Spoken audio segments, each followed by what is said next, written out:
बिहार में मिली बुरी हार, लेकिन केरल से आई राहत। क्या कांग्रेस के लिए 2026 शुभ साबित होने वाला है? नमस्कार, न्यूज़ 18 का डिजिटल प्लेटफॉर्म देख रहे हैं आप और मैं हूं रितु सिंह।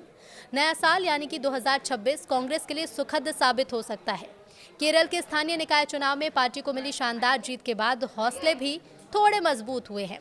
अगले साल 5 राज्यों में विधानसभा चुनाव होने वाले हैं और इन 5 में से केवल एक राज्य असम में उसका सीधा मुकाबला बीजेपी से है। पश्चिम बंगाल में वो शून्य पर पहुंच गई है। तमिलनाडु में डीएमके की सहयोगी है और ऐसे में कांग्रेस को सीधे तौर पर कहीं भी कुछ खोने के लिए नहीं है। लेकिन लगातार बुरी हार का सामना कर रही कांग्रेस के क्या अच्छे दिन आने वाले हैं? केरल में हुए स्थानीय निकाय चुनाव के नतीजों के बाद राजनीति के जानकारों के बीच इस बात को लेकर चर्चा शुरू हो गई है। केरल में कांग्रेस के नेतृत्व वाले यूडीएफ ने कुल 1199 स्थानीय निकायों में से 4 निगम, 54 नगर पालिकाओं, 7 जिला पंचायतों, 79 प्रखंड पंचायत और 505 ग्राम पंचायतों में जीत दर्ज की है। उनका प्रदर्शन शानदार रहा है। इस चुनाव को केरल विधानसभा के लिए सेमीफाइनल माना जा रहा था। राज्य में अगले साल मार्च अप्रैल में विधानसभा के चुनाव होने वाले हैं। बीते माह बिहार विधानसभा चुनाव में बुरी हार झेलने वाली कांग्रेस के लिए एक राहत भरी खबर है। 2024 के लोकसभा चुनाव में कांग्रेस ने अपेक्षाकृत बेहतर प्रदर्शन किया था। 99 सीटों पर जीत मिली थी, लेकिन उसके बाद विधानसभा चुनाव में पार्टी पूरी तरह से बेपटरी हो गई। पहले हरियाणा, फिर महाराष्ट्र के विधानसभा चुनाव में पार्टी को बुरी हार का सामना करना पड़ा। इसके बाद बिहार में पार्टी का करीब करीब सफाया सा हो गया। बिहार की 243 सदस्यीय विधानसभा में कांग्रेस को मात्र 6 सीटें मिली, लेकिन केरल से राहत मिली है। तो क्या साल 2026 शुभ साबित होगा? तो केरल से मिली इस राहत के बाद नया साल कांग्रेस के लिए अच्छा साबित होने की संभावना है। दरअसल अगले साल मार्च अप्रैल में केरल, पश्चिम बंगाल, तमिलनाडु, पुडुचेरी और असम में विधानसभा के चुनाव होने हैं। इन चुनावों में कांग्रेस को खोने के लिए दांव पर बहुत कुछ नहीं लगा है और इन राज्यों में कहीं भी कांग्रेस सत्ता में भी नहीं है। सबसे पहले केरल की बात करते हैं। केरल में कांग्रेस के नेतृत्व वाला यूडीएफ बीते एक दशक से सत्ता से बाहर है, लेकिन अब स्थानीय निकाय चुनाव से उम्मीद जगी है कि अगले विधानसभा चुनाव में वो राज्य की सत्ता में लौट सकती है। केरल के बाद तमिलनाडु और पुडुचेरी में अगले साल चुनाव होने हैं। तमिलनाडु एक बड़ा राज्य है और यहाँ डीएमके की सरकार है। कांग्रेस डीएमके की सहयोगी है, लेकिन वो सरकार में साझेदार नहीं। मौजूदा परिस्थिति में तमिलनाडु में विपक्ष बटा है।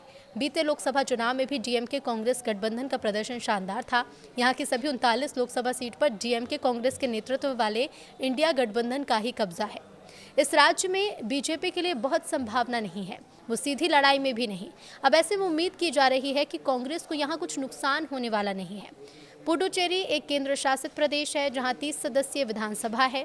यहाँ ऑल इंडिया एनआर कांग्रेस के नेतृत्व में एनडीए की सरकार है, तो वहीं एन रंगास्वामी यहाँ से सीएम है। यहाँ कांग्रेस पार्टी की स्थिति भी ठीक है और ऐसे में यहाँ भी उम्मीद की जा रही है कि कांग्रेस के लिए खोने को कुछ नहीं है। अगर वो यहाँ की सत्ता में आ जाती है तो उसके लिए बड़ी राहत होगी। अब बात पूर्वी भारत की।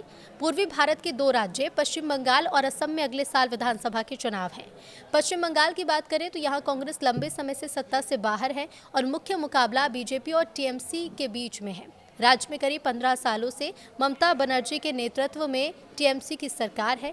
दूसरी तरह इन 15 सालों में बीजेपी काफ़ी मजबूत भी हुई है।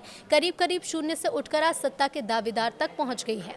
राज्य में टीएमसी और बीजेपी के बीच 5 से 7% वोटों का अंतर है और इस बार यहां ममता बनर्जी के खिलाफ 15 साल की एंटी इनकम्बेंसी है। अब ऐसे में बीजेपी के सत्ता में आने की संभावना से इनकार नहीं किया जा सकता, यानी कि इस राज्य में भी कांग्रेस को खोने के लिए कुछ नहीं दिख रहा। 290 सदस्यीय विधानसभा में कांग्रेस का कोई विधायक नहीं है और ऐसे में अगर इस चुनाव में उसे कुछ सीटें मिल भी जाती हैं तो ये फायदेमंद ही साबित होगा। अब बात असम की भी। कांग्रेस के लिए असम एक बहुत महत्वपूर्ण राज्य में है। यहाँ पार्टी लंबे समय तक सत्ता में रही, लेकिन बीते 10 सालों से वो सरकार से बाहर है। यहाँ बीजेपी के साथ उसकी कांटे की लड़ाई है और राज्य में विधानसभा की 126 सीटें हैं। मौजूदा वक्त में कांग्रेस के नेतृत्व वाले महाजोत गठबंधन के पास 50 सीटें हैं। बीजेपी के नेतृत्व वाले एनडीए के पास 75 और यानी यहाँ लड़ाई कांटे की है।